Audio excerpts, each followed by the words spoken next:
akun itu eh, akun antum cuma satu, nanti jangan-jangan punya akun buzzer banyak gitu. Ya, oh enggak, kenapa itu? Ya, Kok namanya alhamdulillah, cerita Ihsan? bismillahirrahmanirrahim.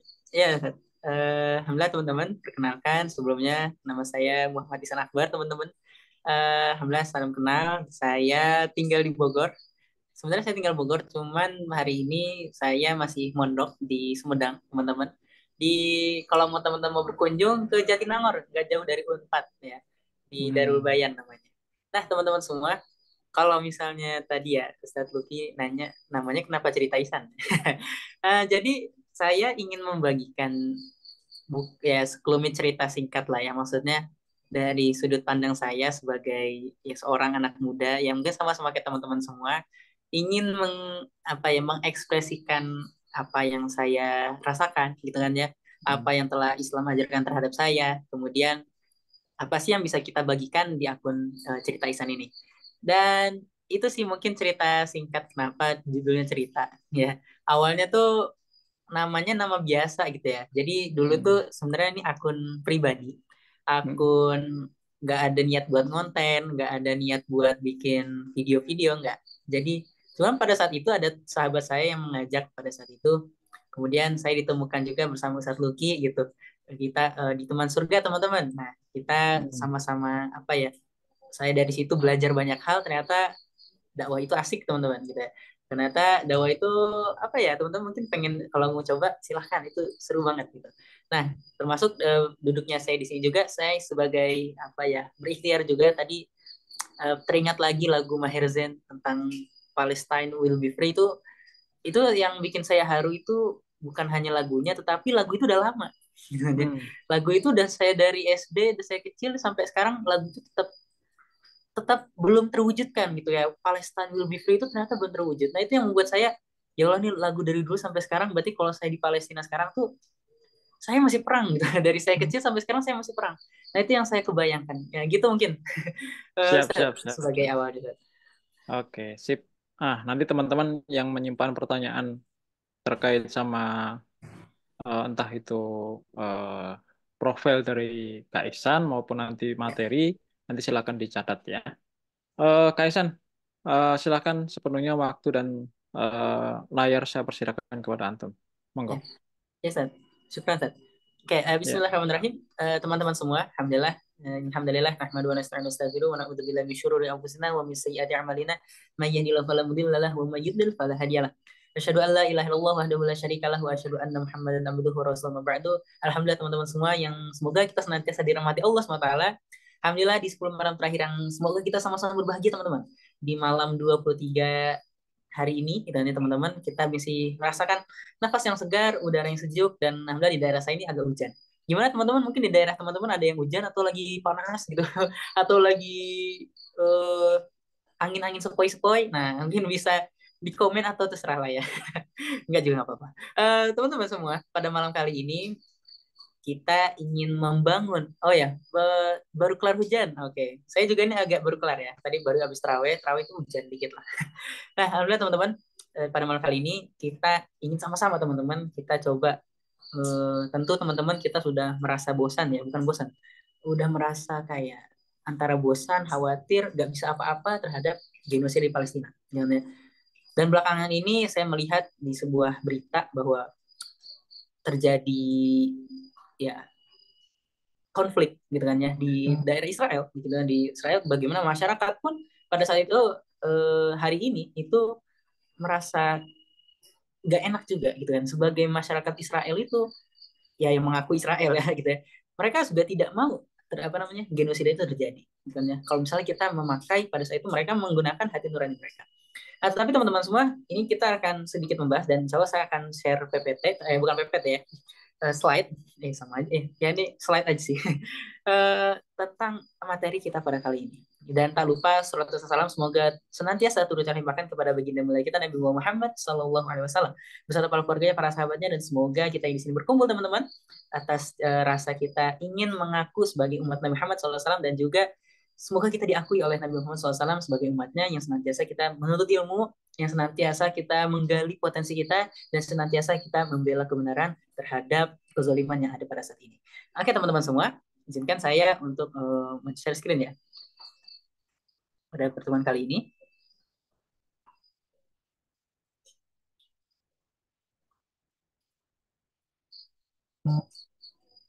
Oke teman-teman. Nah, Bismillahirrahmanirrahim. Heart to heart berarti hati ke hati. Growing empathy berarti apa namanya?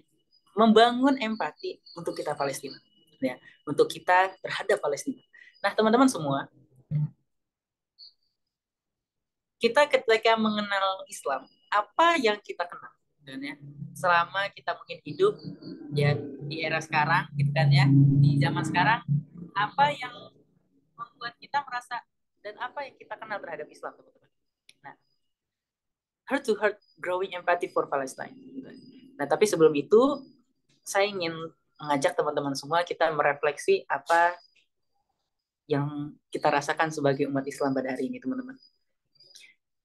Ya, kita sebagai umat Islam tentu merasakan, gitu kan ya, banyak itu yang terjadi di sekitar kita, banyak yang, masya Allah ya, gitu ya,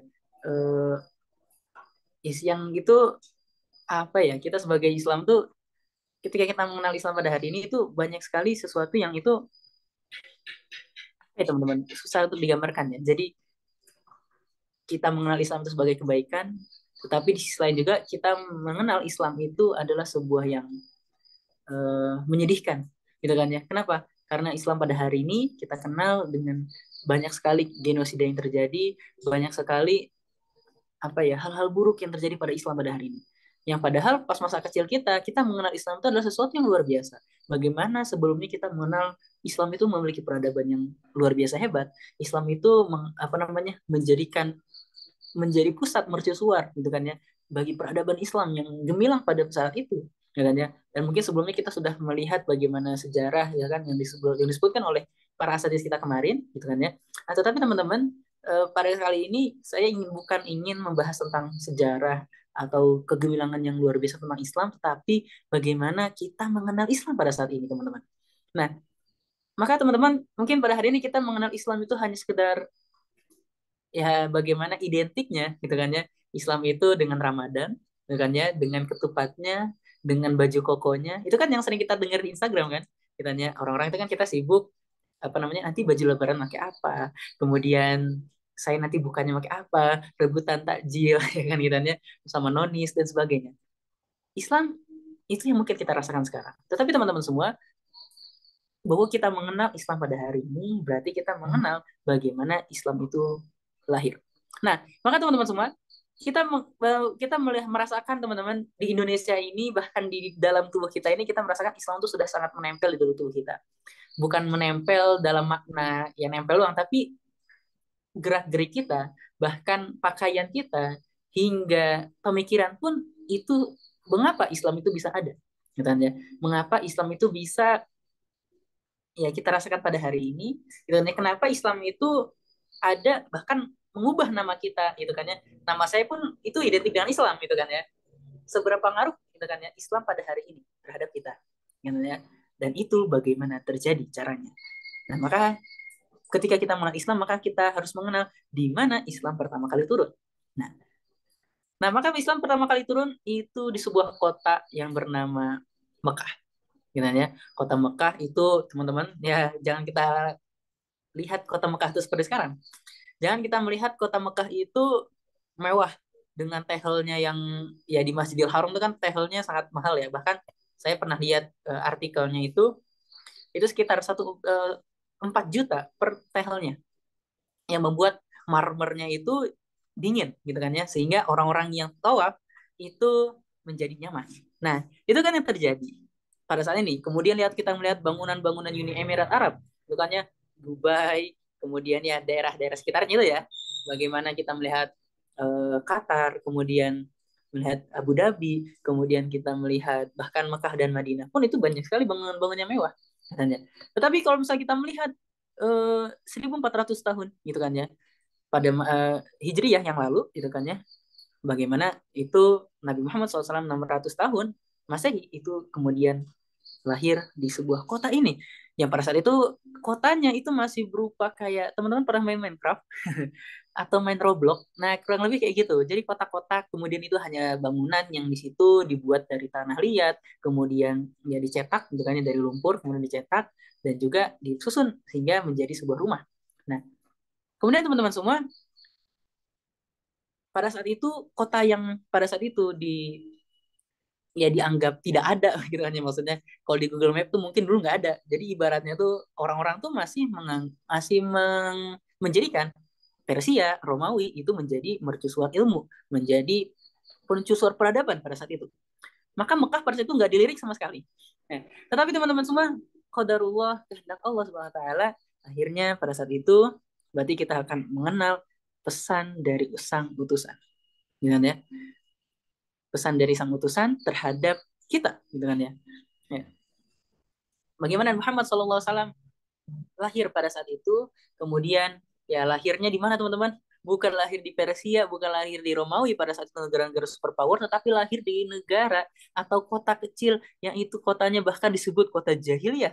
Bagaimana Al-Quran itu sangat menggambarkan bagaimana eh, orang-orang Arab itu al-a'rabu asyaddu kufra wa nifaqan wa ajadu alla ya'lamu hududa ma anzalallahu ala rasulih. Bagaimana al-a'rabu asyaddu kufra wa nifaqan. Pada saat itu orang-orang kafir itu menjadi orang-orang kafir Quraisy itu adalah orang-orang yang dia kafir itu kafir banget, munafik itu munafik banget gitu. Sehingga dia digambarkan oleh Allah SWT itu menjadi alasan bagaimana Nabi Muhammad SAW itu diutus ke Mekah pada saat itu. Nah, maka teman-teman semua, ketika kita melihat Islam, maka kita harus melihat juga atau mengenal yang namanya siapa yang membawanya. Maka kita mengenal Muhammad Sallallahu Alaihi Wasallam, Nabi terakhir, Nabi utusan ya kan dari Allah Subhanahu Wa Taala yang terakhir, ya, yang bahkan tidak ada Nabi setelahnya. La Nabi ya ba'da.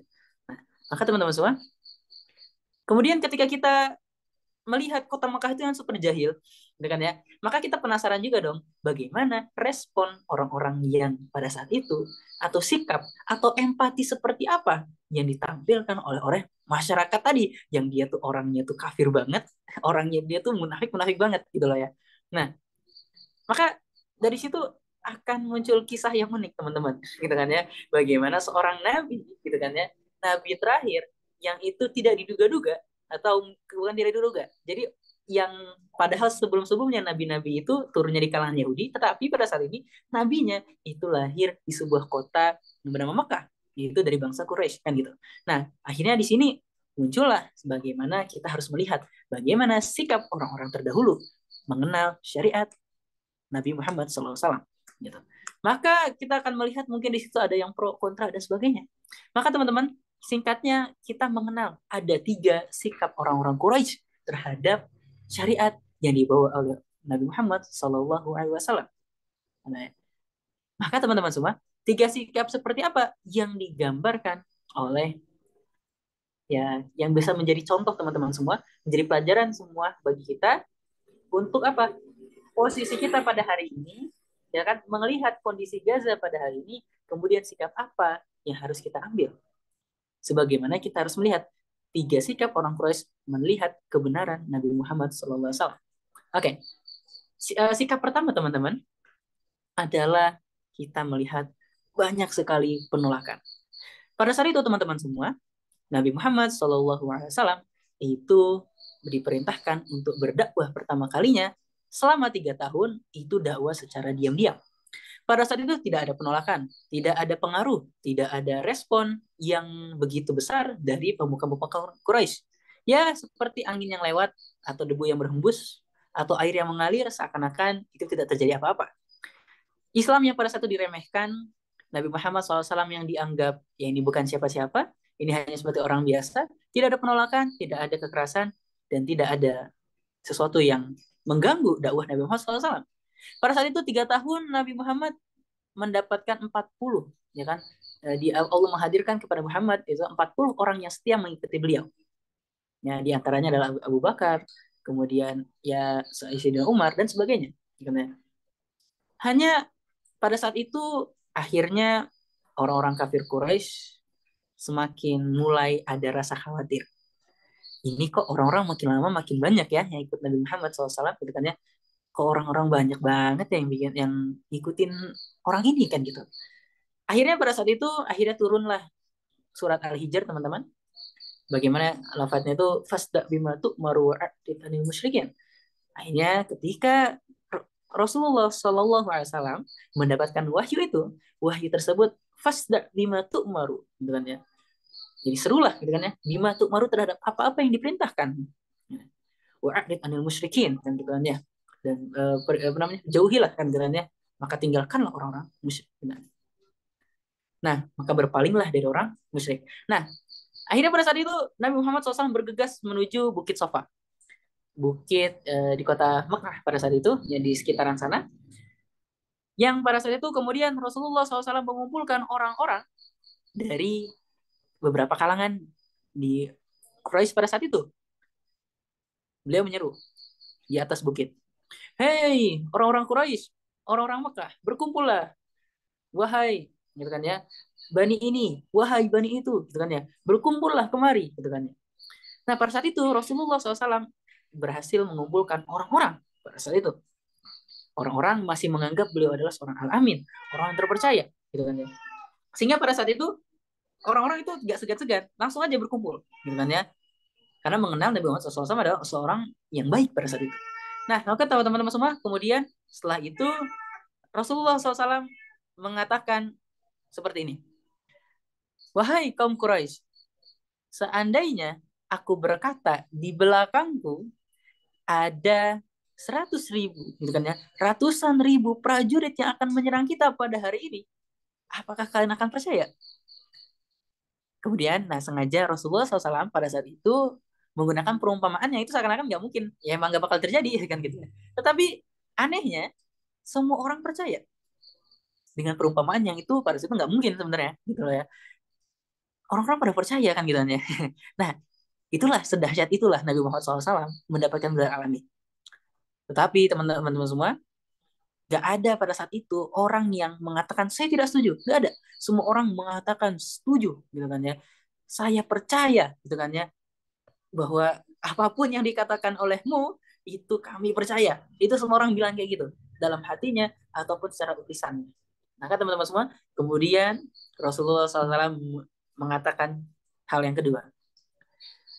Wahai kaum Quraisy, sesungguhnya aku adalah membawa peringatan, gitu kan ya. Aku adalah pembawa peringatan dan di kedua tanganku ada azab yang sangat pedih. Maksudnya apa? Dari perkataan beliau itu bahwa beliau adalah seorang utusan. Hei orang-orang Quraisy, sesungguhnya aku adalah utusan Allah, gitu kan ya. Sesungguhnya aku adalah membawa peringatan untuk kalian, gitu kan ya. Jika kalian tidak mau mengikutiku, gitu kan ya. Jika kalian tidak menaati Allah Subhanahu wa taala, maka kalian akan mendapatkan azab yang sangat pedih. Kemudian apa respon terhadap mereka? Apa respon atau empati mereka, gitu kan ya? Nah, teman-teman semua, apa respon mereka? Kemudian datanglah seorang, gitu kan ya, yang pertama kali pada saat itu menolak secara terang-terangan terhadap dakwah Rasul. Siapa itu? Bukan orang jauh, bukan orang baru kenal, dialah paman yang bernama Abu Lahab. Apa yang Abu Lahab bilang? Hei, anak kemarin sore, ngapain kamu ngumpulin kami di sini kan gitu kan ya. Waihak gitu kan ya, celakalah kau gitu kan ya, udah mampus lu gitu kan ya, udahlah pergilah gitu kan ya, udah ngapain kita ngumpul di sini.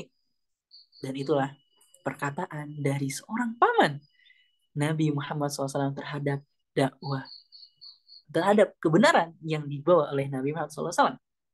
Kemudian kebenaran itu semakin bukan menjadi jadi ya, semakin tersebar hingga semakin menyadarkan masyarakat Quraisy pada saat itu, hingga orang-orang kafir Quraisy mulai semakin geram gitu kan ya, penolakan semakin banyak terjadi. Kemudian tak hanya itu,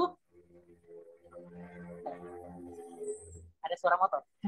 Nah, kemudian tak selama saya itu akhirnya kebengisan, kehasudan dari seorang Abu Lahab ini semakin menjadi-jadi. Ketika apa? Pada saat itu turun Quran surat Al-Lahab. Tabbat syada abi lahabi wa tab ma aghna anhu maluhu wa ma kasab. sayasla narun dzatal hab wa imra'atuhu hammalatal hatab fi jidha hablum min masad. Nah, nah kan teman-teman semua, ini menjadi surat yang pada saat itu viral, gitu kan ya. Surat tentang kejelekan Abu Lahab benar-benar terang-terangan pada surat itu. Celakalah kedua tangan Abu Lahab beserta juga istrinya. Akhirnya surat ini viral di kalangan orang-orang Quraisy. Iya, pada saat itu para sahabat itu sengaja, gitu kan ya, mengulang-ulang itu tiap sholatnya, gitu kan ya. Mengulang-ulang itu tiap sholatnya hingga pada saat itu Abu Lahab semakin jengkel loh. Nah, tapi teman-teman semua, kalau misalnya kita melihat, ini respon pertama ya, penolakan yang dilakukan oleh Abu Lahab, kehasadan, rasa hasut yang benar-benar menyeliputi hati, menggelapkan hati Abu Lahab, hingga apa? Dia rela bahkan membawa kotoran, membawa duri-duri. Untuk apa? Menghalangi halaman rumah beliau, menghalangi setiap jalan yang pernah beliau lewati, gitu kan ya, yang biasa beliau lewati. Begitulah penolakan yang pertama. Respon pertama, gitu kan ya. Respon pertama dari seorang yang memusuhi Islam, memusuhi kebenaran, memusuhi Rasulullah SAW, Abu Lahab. Gitu kan ya. Kemudian teman-teman semua, singkat cerita, kebengisan ini bukan kebengisan, kehasadan ini benar-benar menjadi-jadi hingga bahkan pada saat itu istrinya juga ikut sakit hati dong, ya kan? Istrinya pun berkata, "Iya itu si ya si Muhammad gitu kan ya si inilah gitu kan ya, si pendusta gitu kan ya, si si pengganggu gitu kan ya.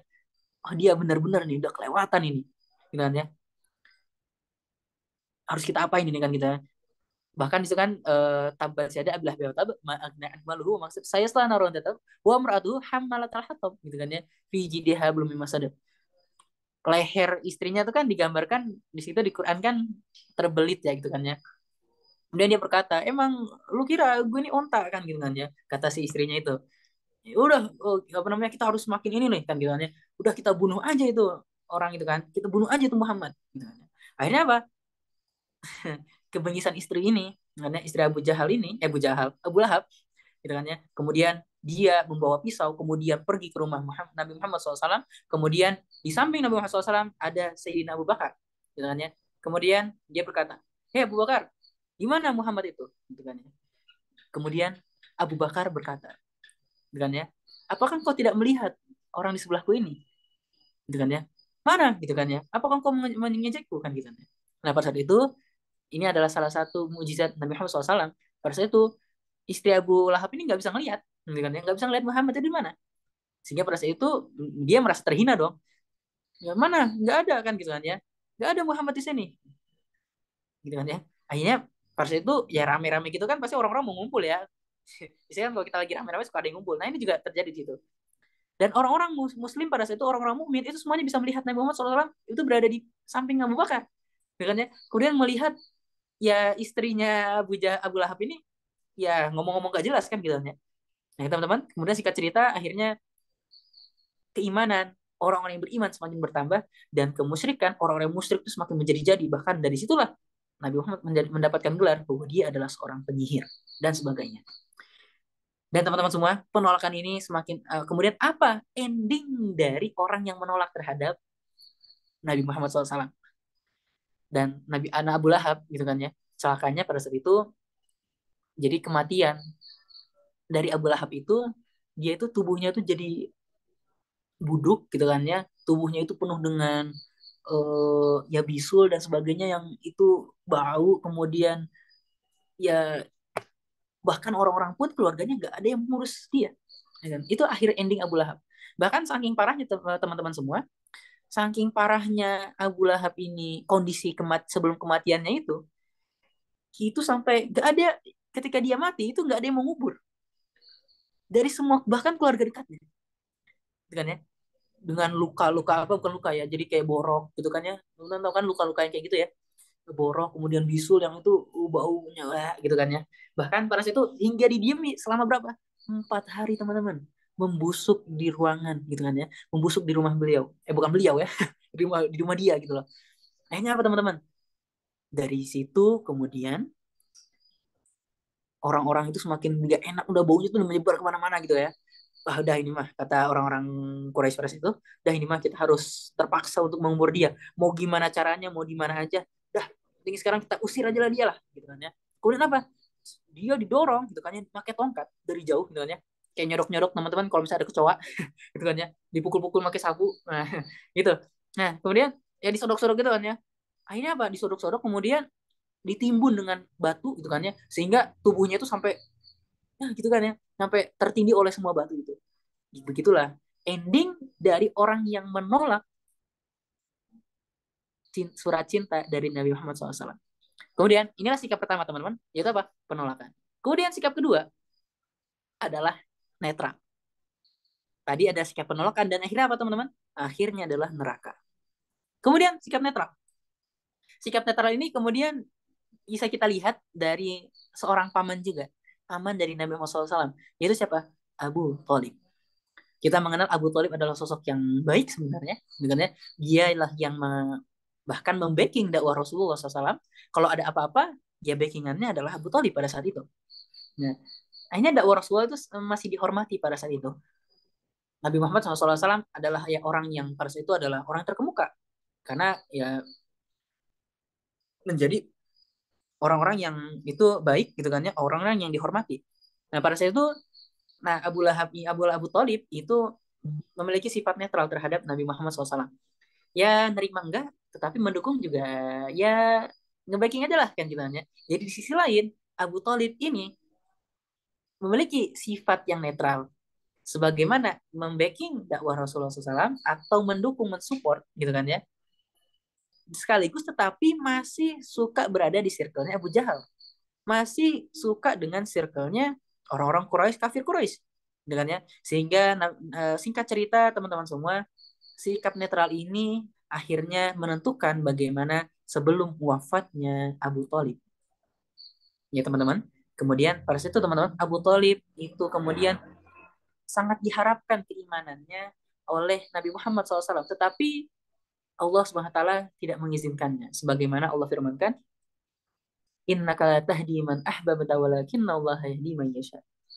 Sesungguhnya engkau tidak akan pernah dapat memberikan hidayah kepada orang yang meskipun orang itu engkau cintai. Walakinna Allah yahdi man yasha.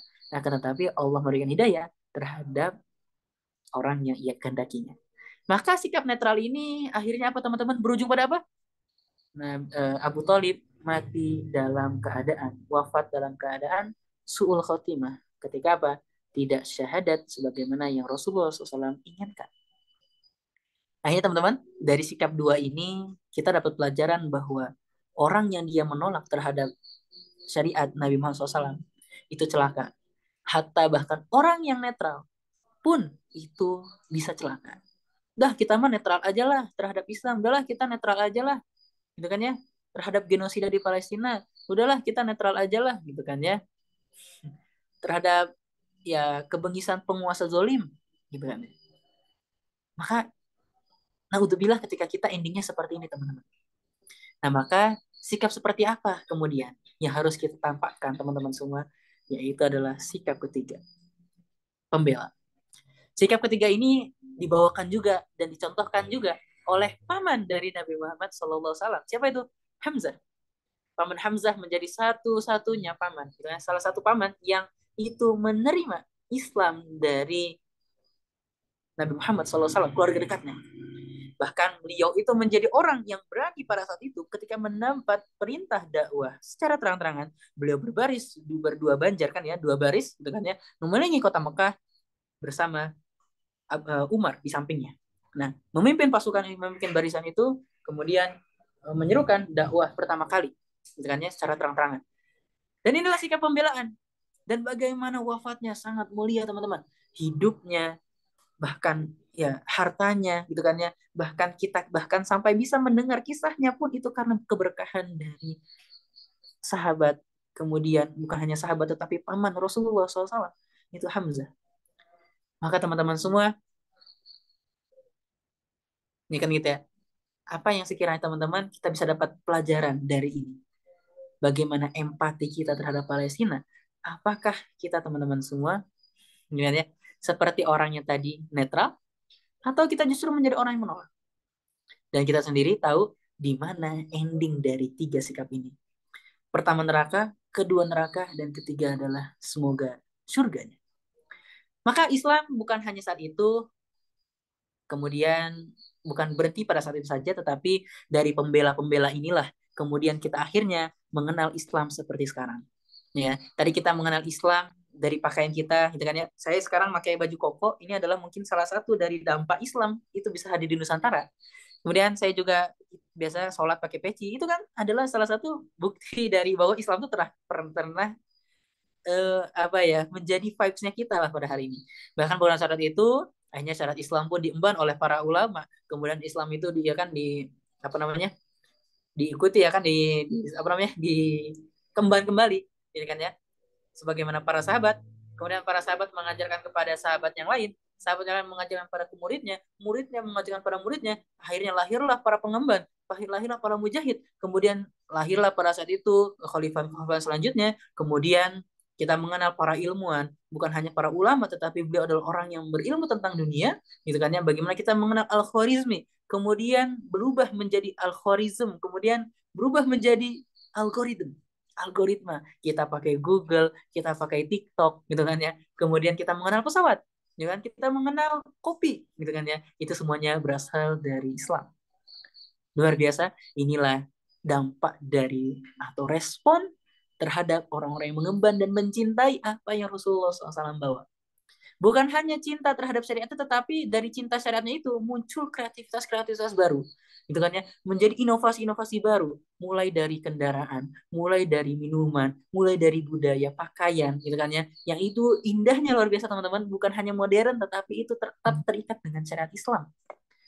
Gitu kan ya. Maka kita mengenal Islam pada saat ini tentu kita mengenal tentang kegemilangan hingga akhirnya kita bisa tadi yang Islam itu lahir di kota Minekraf gitu kan ya, kota Mekah yang itu terbelakang, tetapi luar biasa 2/3 dunia pernah dikuasai oleh Islam. Kemudian akhirnya bisa datang Islam menghampiri kita sehingga kita bisa bersolawat, kita bisa bersujud kepada Allah, kita bisa mengenal Tuhan yang Maha Benar, dan kita bisa mengenal bagaimana Islam itu menjadi solusi bagi kehidupan kita pada hari ini. Tetapi teman-teman semua, itu adalah kegelapan Islam. Itu adalah masa kemasan Islam. Tetapi teman-teman, apa yang terjadi sekarang? Dan inilah yang terjadi teman-teman semua. Bisa-bisanya ya, kita pada saat ini Islam yang telah memberikan kita banyak jawaban, tetapi kita melihat saudara kita pada hari ini teman-teman, kita melihat bagaimana para muhafidz, para orang-orang penjaga Al-Quran, para orang-orang yang dia ya luar biasa teman-teman ya. Kita mengenal pada hari ini. Maka tapi teman-teman semua, siapakah tanggung jawab terhadap semua ini? Maka ini sesuai dengan dalil, kalau misalnya kita lihat di surat Al-Anfal ayat 72 teman-teman, di juz 9, di juz 10 teman-teman. Bagaimana Allah berfirman, itu di sebelah kiri teman-teman, innalladzina amanu wa hajaru wa jahadu bi amwalihim wa anfusihim fi sabilillahi walladzina awaw wa nasaru ulaika ba'duhum awliya'u ba'd. Walladzina amanu wa lam yuhajiru ma lakum min walayatihim min syai'in hatta yuhajiru. Wa ini stansarukum fid dini fa'alaikumun nasru illa ala qawmim bainakum wa bainahum mitsaqan. Wallahu bima ta'maluna basir. Pertanyaannya, apakah Palestina ini urusan agama? Maka teman-teman semua, ada yang ingin saya garis bawahi dari dalil ini. Di lafaz tuh yang ini yang sebelah kiri tuh, yang Al-Anfal 72, kita teman-teman bisa lihat di layar, itu yang baris kedua sebelum akhir. Baris kedua sebelum bawah. Wa ini stansarukum fid din. Nah, wa ini stansarukum fid dini fa'alaikumun nasru. Maka ketika kita melihat Palestina, itu bukan masalah tentang orang Yahudi dan Islam. Karena orang-orang Yahudi itu adalah, karena Yahudi dan Islam itu adalah agama samawi. Agama yang sama-sama diturunkan oleh Allah Subhanahu wa taala. Lalu mengapa kok dua ini bisa saling bermusuhan? Padahal yang sebenarnya dua-dua ini adalah ajarannya dari sama Tuhannya.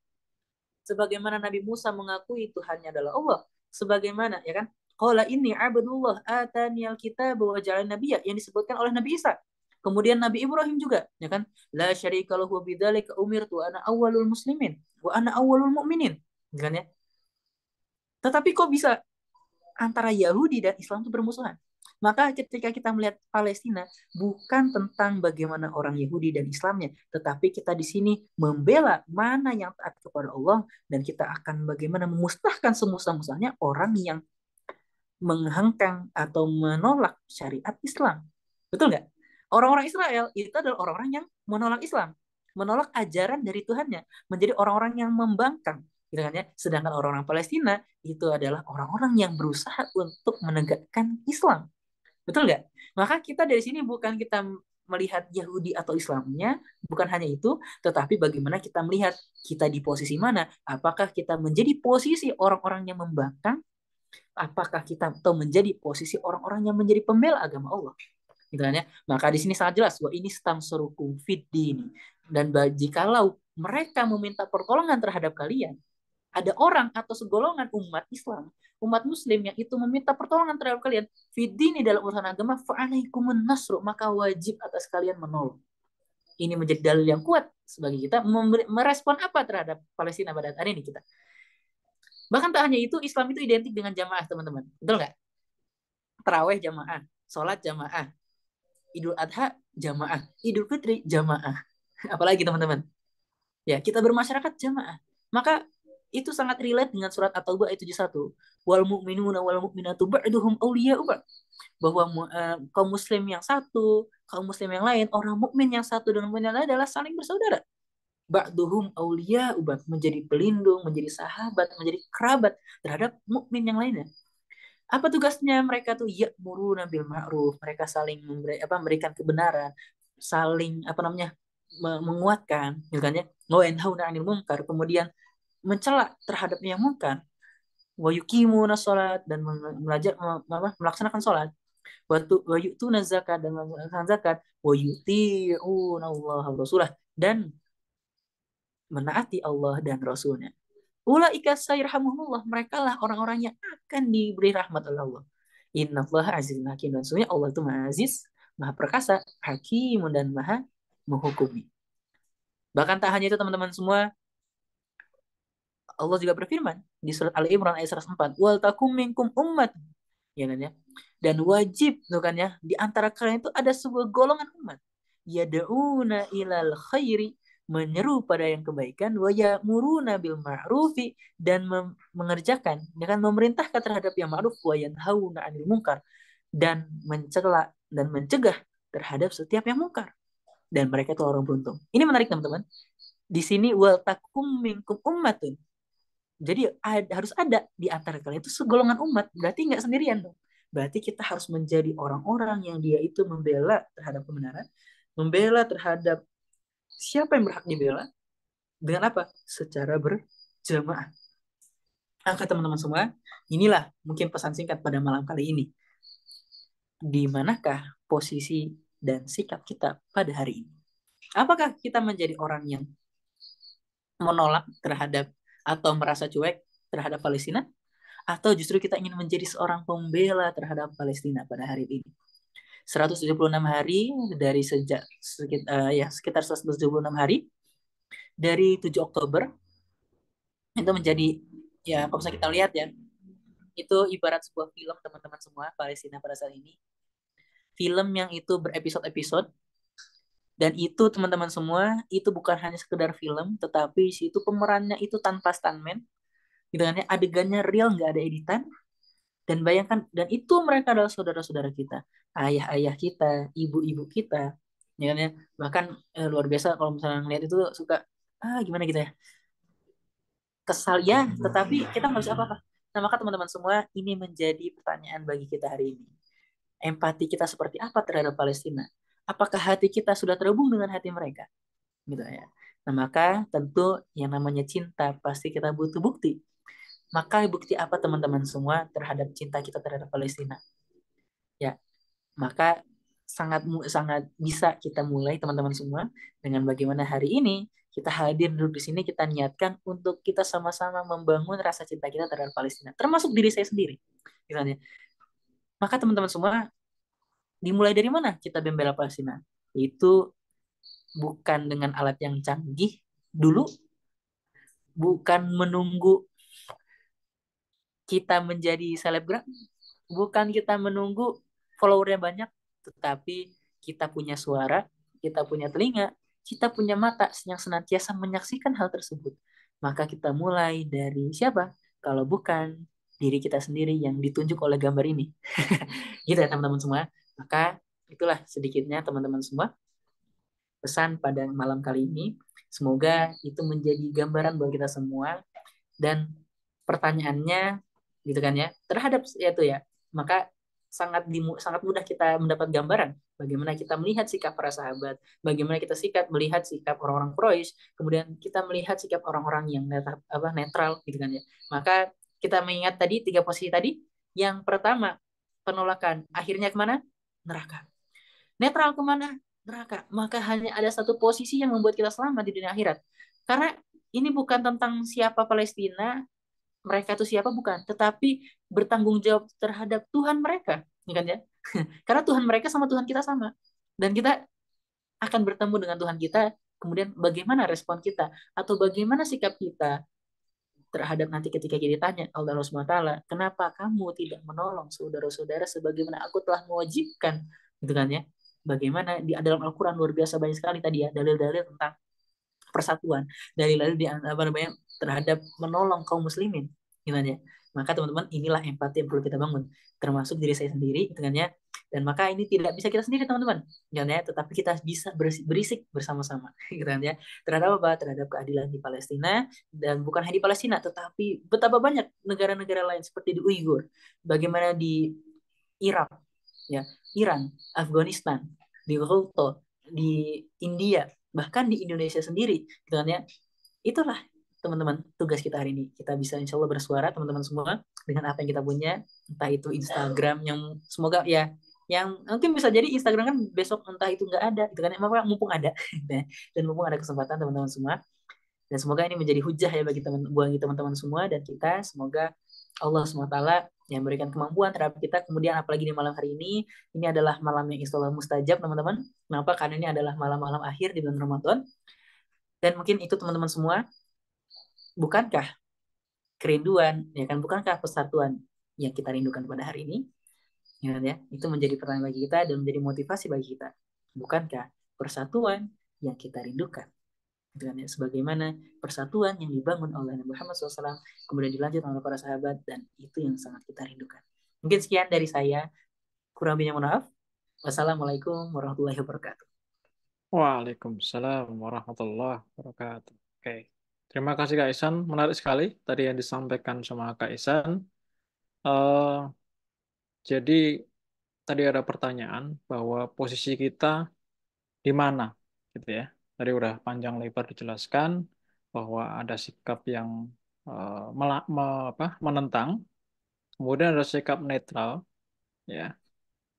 Nah, insya Allah teman-teman yang ada di sini ini bukan dari keduanya, gitu ya. Karena ikut forum ini tentu saja atau ikut pesantren virtual ini adalah bukan untuk netral, gitu ya. Bukan apalagi kemudian menolak, gitu ya. Eh, maka kemudian sikap kita yang mana ya pasti membela saudara kita. Kita harus punya empati. Ini minimal itu sikap minimal, gitu ya. Apa namanya? Berempati terhadap saudara kita yang ada di Palestina. Karena tadi juga sudah disampaikan sama Kaisan bahwa Tuhan kita sama, ya. Nanti kalau kita sama-sama bertemu dengan Rob kita, Tuhan kita, apa yang hujah yang kita bisa sampaikan, sehingga kita harus satu surga dengan saudara kita yang ada di Palestina, ya. Eh, saya pernah sampaikan di forum ini bahwa pesantren virtual apa ini adalah dalam rangka eh, nanti kalau teman-teman melihat saya di neraka, ya, tolong dipanggil, gitu ya. Karena saya sudah membuat forum ini dan mengundang para narasumber yang kompeten untuk berbicara dan untuk menyadarkan. Nah, ini tidak cukup teman-teman sekalian. Eh, siapa di antara teman-teman sekalian yang setuju kalau pesantren virtual Abah atau Abah Universe atau apalah namanya?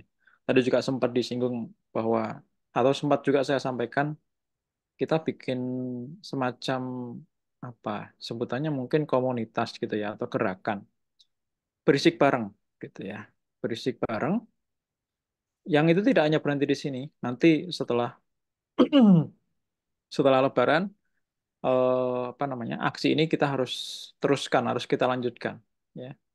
Ke nanti setelah event ini teman-teman yang punya Instagram kita harus membuat sebuah konten, teman-teman semuanya harus membuat sebuah konten atau nanti dibuatkan konten oleh tim dan kemudian disebarkan ke sosmednya teman-teman semuanya. Ya, siap ya teman-teman. Yang siap tolong acungkan jempolnya. Ya, oke. Baik, terima kasih teman-teman yang sudah mengikutin dari awal sampai jam sekian. Ini malam malam 23 ya. Eh, malam ganjil ya. Insya Allah teman-teman yang ikut eh, kelas ini atau forum ini, teman-teman salah satunya menghidupkan malam di malam ganjil. Nah, sebagai bentuk eh, apa keberlanjutan gitu ya. Teman-teman silakan kalau ada yang mau dikonfirmasi, mau ditanyakan kepada Kak Ihsan terhadap materi yang tadi disampaikan. Oh, sudah ada Mbak Siti Rohmah yang raise hand. Ya. Maka silakan Mbak Siti Rohmah dinyalakan mic-nya, langsung bertanya kepada Kak Ihsan. Ya, Bismillahirrahmanirrahim. Sebelumnya suara saya terdengar, Ustaz. Siap, dengar. Ah, ya. Masuk suaranya. Baik, sebelumnya terima kasih. Ya, sebelumnya terima kasih kepada Kak Ihsan yang telah memaparkan materinya sangat luar biasa ya. Apalagi ini dikaitkan dengan perjuangan Rasulullah dari awal ya Kak ya. Nah, saya mau bertanya, tadi kan di Quran surat Al-Anfal ayat 72 dikatakan bahwasanya agama Yahudi dan Islam itu tuh agama samawi dan dengan Tuhan yang sama kan. Nah, tapi kalau kita ngelihat sekarang bahwasanya tuh Yahudi Israel Jahanam itu tuh kayak beda gitu loh Kak. Kayak apa ya? Yahudi Israel itu tuh kayak menganggap Islam itu tuh kayak rendah gitu tuh. Apakah Yahudi yang sekarang Israel pegang dengan Yahudi yang zaman dulu tuh berbeda atau masih sama atau bagaimana ya Kak ya? Nah, Ya. itu pertama. Yang kedua, bagaimana gitu tuh cara kita agar kita tuh bisa apa ya? hmm, Terus konsisten untuk menyuarakan isu-isu tentang Palestina ya nggak Palestina aja sih tapi kayak Uighur, Rohingya dan lain-lain itu kan kita harus tetap suarakan gitu. Tapi terkadang kala kita itu kan apa ya seperti ada rasa jenuh gitu tuh kayak males lah atau mager lah atau gimana lah gitu pasti ada Ya. aja gitu ya. Betul, betul. Nah itu tuh gimana gitu tuh itu yang kedua. Dan yang Ya. ketiga Wah, diborong nih. Ya, maaf insya Pak. Allah. Lanjut, lanjut, lanjut. Yang ketiga itu ada kan bahwasanya solusi dari kita untuk menolong saudara-saudara kita tuh dengan cara boykot ya Kak ya. Nah itu sering kan Hmm. sering digaung-gaungkan oleh kita-kita saat ini gitu tuh. Banyak isu-isu boykot terkait baik dari produk yang mendukung Israel ataupun platform yang lainnya gitu tuh.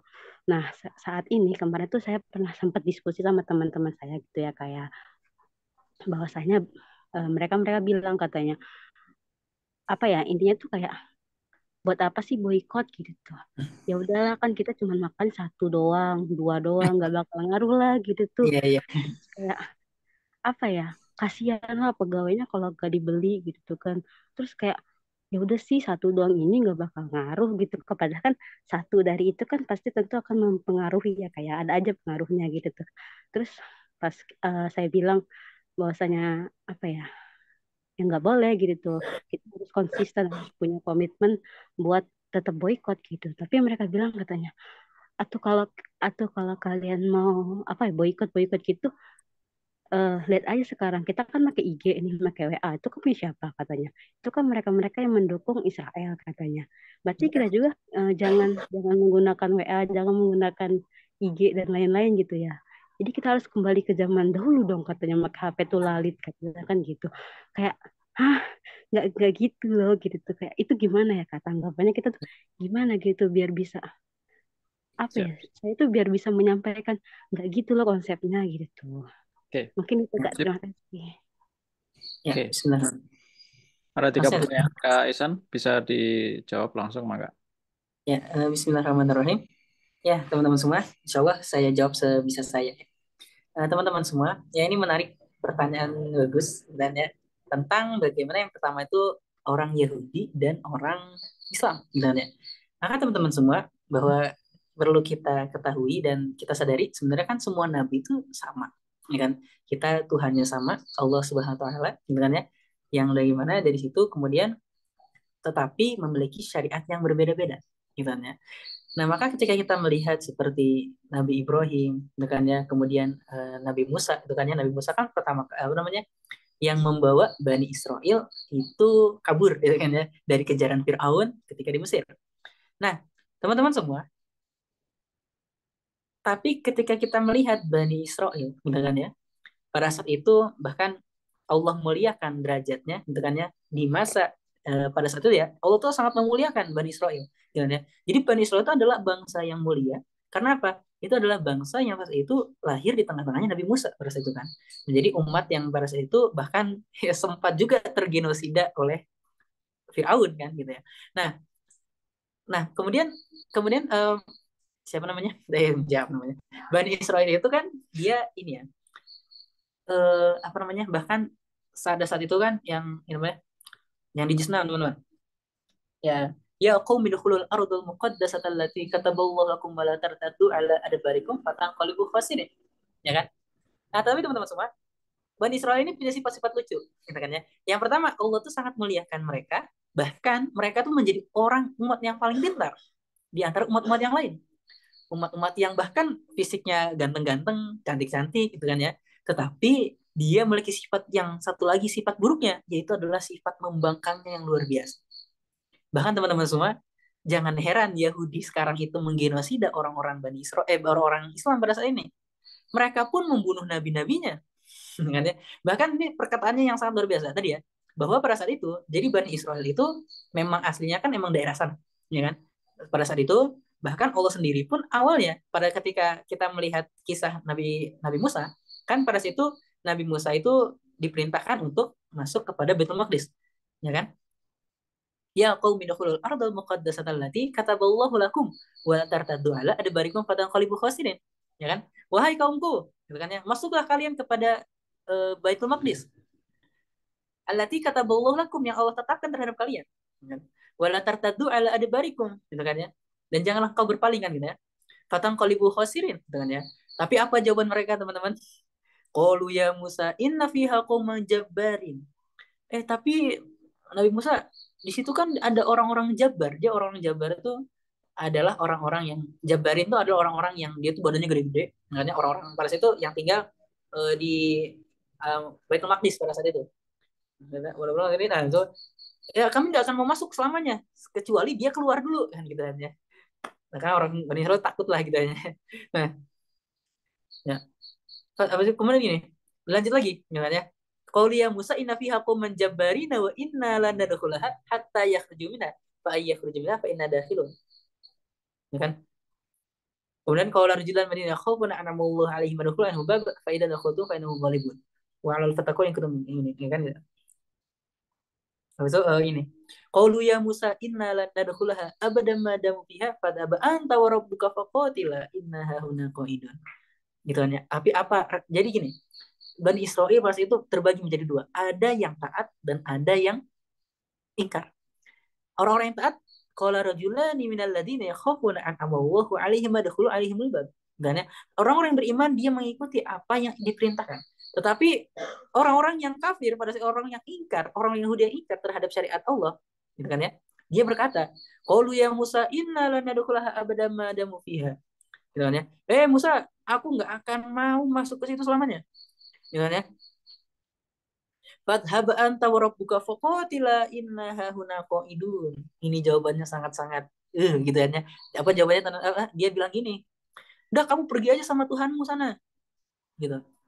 Kami biarin aja lah duduk-duduk di sini, nyantai, ngopi. Gila ya, ini gitu ya. Ini karakter Bani Israel. Nah, ya. Maka teman-teman semua, ketika kita melihat ya, ini salah satu cerita singkat bagaimana pada saat itu orang-orang Yahudi itu dijanjikan oleh Allah SWT Baitul Maqdis untuk mereka. Tetapi apa? Mereka menolak. Hingga apa? Akhirnya pada saat itu dia akhirnya apa namanya terambang-ambing, bukan terombang-ambing ya. Eh, Sementara pada saat itu menetap di Bukit Tih. Kemudian di Bukit Tih itu akhirnya Nabi Musa alaihissalam beliau wafat, kemudian dilanjutkan oleh Nabi Yusa misalnya. Nah, akhirnya di Nabi Yusa lah baru mereka bisa masuk Baitul Maqdis misalnya. Nah, maka teman-teman semua, aslinya mereka itu emang orang sana teman-teman gitu kan ya. Jadi orang Yahudi itu emang penduduk sana gitu ya, penduduk Israel. Nah, tetapi teman-teman semua, mengapa pada saat ini terjadi genosida yang pada saat itu kan gitu kan ya. Jadi kok orang Yahudi itu kok nggak seperti bagaimana, kan awalnya itu kan agamanya sama.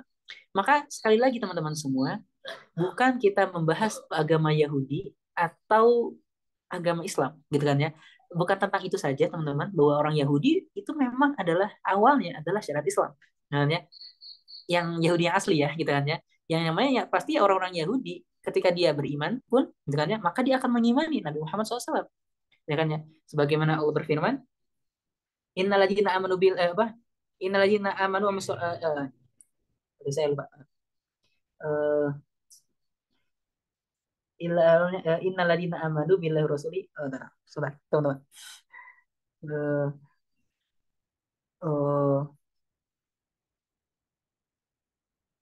jadi bagaimana ini ya, yang eh, itu di juz nah, innamal mu'minuna alladzina amanu billahi bukan.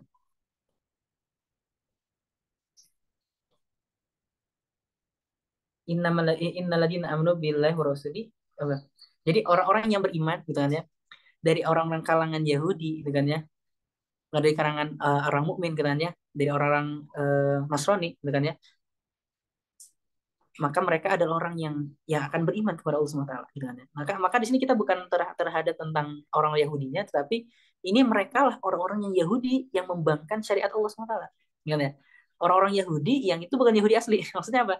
Dia ada jadi orang Yahudi yang membangkang terhadap syariat Tuhannya, sebagaimana Bani Israel pun dulu pernah apa namanya? Banyak sekali pertentangan yang dilakukan oleh Bani Israel. Gitu kan ya. Bagaimana saat itu Bani Israel itu padahal pada saat itu sangat dimuliakan. Bagaimana pada saat itu Bani Israel itu sampai dilindungi awan setiap mereka berjalan. Ya kan ya? Allah gambarkan seperti itu kan. Bagaimana mereka tuh selalu teduh. Gitu kan ya. Kenapa? Karena di atasnya selalu biasa ada awan yang melindungi dia. Tetapi apa, karena kejengkelannya mereka gitu kan ya. Bahkan mereka tuh terusir dari mana-mana. Bahkan sampai ketika saat itu kan eh, Bani Israel apa namanya, orang-orang Yahudi di Madinah itu kan sampai bahkan Rasul pun mengusir mereka. Kenapa? Karena mereka suka melanggar janji. Mereka itu makanya teman-teman semua, kalau misalnya kemarin tuh PBB itu mendeklarasikan bagaimana harus digini apa namanya, harus ada gencatan senjata, mereka malah marah. Itu emang karakter mereka gitu kan ya, beleguk. Jadi nggak ada yang bisa menghalangi mereka gitu, karena mereka merasa sudah paling terhormat gitu kan ya, sehingga apa, mereka bisa melakukan genosida di mana-mana, atau bahkan menganggap manusia itu bahkan seperti hewan gitu kan ya, bahkan ngebunuhnya pun gampang banget gitu. Jadi jangan heran ketika orang-orang Yahudi memang seperti itu kan ya, karakter Bani Israel seperti itu gitu kan ya. Jadi bukan kita menyalahkan bagaimana agama Yahudi yang aslinya, agama yang Allah turunkan gitu kan ya, tetapi ini mereka lah orang-orang Yahudi yang tidak taat kepada Allah Subhanahu wa taala gitu kan ya. Maka itu mungkin pertanyaan pertama ya teman-teman. Mungkin yang sedikit yang bisa saya jawab. Dan yang kedua, bagaimana senantiasa biar kita ya bisa menyuarakan tentang isu Palestina, ya bukan isu, tentang fakta pada hari ini tentang Palestina, ya. Saya suka gini teman-teman. Ketika saya sudah lupa terhadap Palestina, alhamdulillah senantiasa ada feed IG tuh yang membahas Palestina. Dan ada konten-konten kreator gitu kan ya, yang dia membahas tentang Palestina. Sehingga saya teringat lagi, oh iya Palestina tuh kayak gini. Bahkan suka, alhamdulillah saya memfollow ya akun-akun yang dia itu apa namanya, melek terhadap Palestina. Sehingga apa? Saya pun menjadi senantiasa apa ya, melihat kabar-kabar terbarunya gitu kan, yang mungkin bisa yang seusaha mungkin bisa saya dapatkan gitu. Seperti kayak misalnya di kan banyak ya, kayak banyaklah akun-akun yang itu membahas tentang Palestina. Nah, ini adalah salah satu mungkin kebaikan dari mereka ya, bagaimana mereka tetap menyuarakan gitu kan ya. Inilah berkah mungkin dari keistiqomahan, sehingga apa? Kita menjadi orang-orang yang tidak mendapat informasi pun ketika kita memfollow mereka itu menjadi sebuah keberkahan. Maka ini menjadi lahan pahala yang luar biasa teman-teman gitu kan ya, untuk teman-teman kita mulai gitu kan ya, untuk salah satu yang bisa membuat kita istiqomah adalah kita tetap menyampaikan, teman-teman. Karena gini, ketika kita menyampaikan, maka otomatis kan kita dalam hati, wah aku nih pernah nyampein ini nih, masa aku yang nyampein, sekarang aku lupa, gitu ya. Jadi ada rasa berdosa sendiri. Ketika teman-teman men-sharing tentang kebaikan, kemudian teman-teman suatu saat itu lupa terhadap kebaikan yang teman-teman pernah share, maka ada sebuah keingatan, gitu kan ya. Oh ya, dulu saya itu pernah nge-share tentang kebaikan, kok sekarang aku malah jadi lawan dari kebaikan aku yang pernah aku sampaikan ya. Nah, jadi ada rasa berdosa itu bagus. Jadi teman-teman akan ada rasa bersalah, sehingga teman-teman akan mulai apa namanya, ngerasa kayak, wah ini saya harus comeback lagi nih, gitu. Nah itu yang saya rasakan ketika membuat konten itu seperti itu. Saya sering kadang tertampar terhadap kata-kata saya sendiri, gitu kan ya. Apa namanya, yang pernah diajarkan oleh guru-guru saya, gitu kan ya. Oh iya ternyata gini ya, gitu. Nah sehingga apa? Kita senantiasa ada rasa berdosa, sehingga kita, oh iya nih saya harus mulai lagi, saya harus mulai lagi. Nah itu salah satu yang membuat saya mendorong untuk apa namanya, alhamdulillah, semoga tetap semangat, gitu kan ya, kita menyuarakan tentang Palestina, gitu. Nah itu yang pertama. Yang kedua adalah kita mengupgrade, gitu kan ya. Bukan hanya kita yang menjadi menyaksikan, tetapi kita memulai untuk membuat ya tadi ya, kita berisi tentang Palestina dan juga berjamaah, gitu ya. Berjamaah nggak bisa, ya udah memfollow orang-orang yang itu mulai terhadap Palestina. Sehingga apa? Kita akan muncul di feed-feed kita itu feed-feed yang tentang Palestina, gitu kan ya. Bahkan luar biasa para gurunda itu kan ya, para guru-guru kita itu banyak sekali yang akunnya itu terhack, gitu kan ya, akunnya syahid, gitu kan ya. Jadi mumpung masih ada Instagram yang mungkin masih bisa kita pakai kan, gitu kan ya, itu menjadi wasilah juga. Mungkin gitu teman, singkatnya. Kemudian yang ketiga, bagaimana nih? Ya kan, boykot produk Israel. Maka teman-teman semua, tentu kita tidak ingin kan ya, sebisa mungkin kita menjauhi produk-produk yang itu terkait dengan genosida di Palestina. Ya bagaimana tidak, kita khawatir makanan-makanan yang kita konsumsi itu kan menjadi ya ladang mereka untuk ya menjadi uang, gitu kan ya, atau menjadi biaya untuk melakukan genosida di Palestina, saudara-saudara kita sendiri. Tapi teman-teman, saya ingin bukan membahas tentang itunya, tetapi sebegitu masiflah orang-orang Yahudi itu serius dengan ide mereka.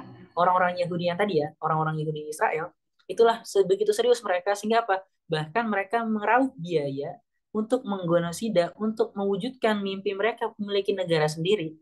Itu apa? Dengan cara bagaimana dia memiliki perusahaan-perusahaan. Yang itu bahkan itu sampai ke kita perusahaannya itu. Bahkan kita pun sampai butuh terhadap perusahaan itu. Contoh misalnya bumbu-bumbu penyedap Royco pun ada di warung gitu ya. Itu produk Yahudi bisa nyampe ke Indonesia, bisa nyampe Citerup gitu kan ya. Bisa nyampe Cirebon, bisa nyampe Padang gitu kan ya. Itu luar biasanya mereka gitu. Jadi bahkan hatta mungkin HP kita yang pakai sekarang gitu kan ya, ataupun apa namanya, ya bahkan banyak sekali mungkin yang itu nggak bisa kita hindari gitu kan ya, dan mungkin kita butuh seperti itu. Nah ini tapi maka ini menjadi kesedihan yang lebih teman-teman, ketika kita malah bisa menjadi apa namanya, ya bagaimana bagaimana gimana gimana ya kan, gitu kan ya, kita juga butuh kan, gitu kan ya, seperti misalnya tadi kayak HP, atau misalnya ya bahkan Instagram sendiri kan tuh tentu itu punya siapa kan, gitu kan ya, kalau bukan punya mereka. Nah gitu. Nah maka ini mungkin bila saya salah gitu kan ya, mungkin perlu diluruskan, tetapi teman-teman semua, sebisa mungkin yang bisa kita boikot gitu kan ya. Tetapi ketika itu bisa ya, menjadi ya, bahkan itu bisa jadi justru apa namanya, maka kita harus mengenal yang namanya kan hadoroh kan, gitu kan ya. Ada hadoroh khos, ada hadoroh am gitu kan ya. Bagaimana hadoroh am itu kan berarti mohon maaf, ada nama dia am, ada dia khos gitu kan ya. Jadi ada benda-benda yang itu kita bisa pakai meskipun itu dari orang-orang kafir. Contoh misalnya HP gitu kan ya, itu kan boleh kita pakai gitu kan ya. Sebagaimana eh, kita juga memakai pesawat, mobil gitu kan ya. Yang itu kan rata-rata banyak dari produk negara-negara kafir gitu ya.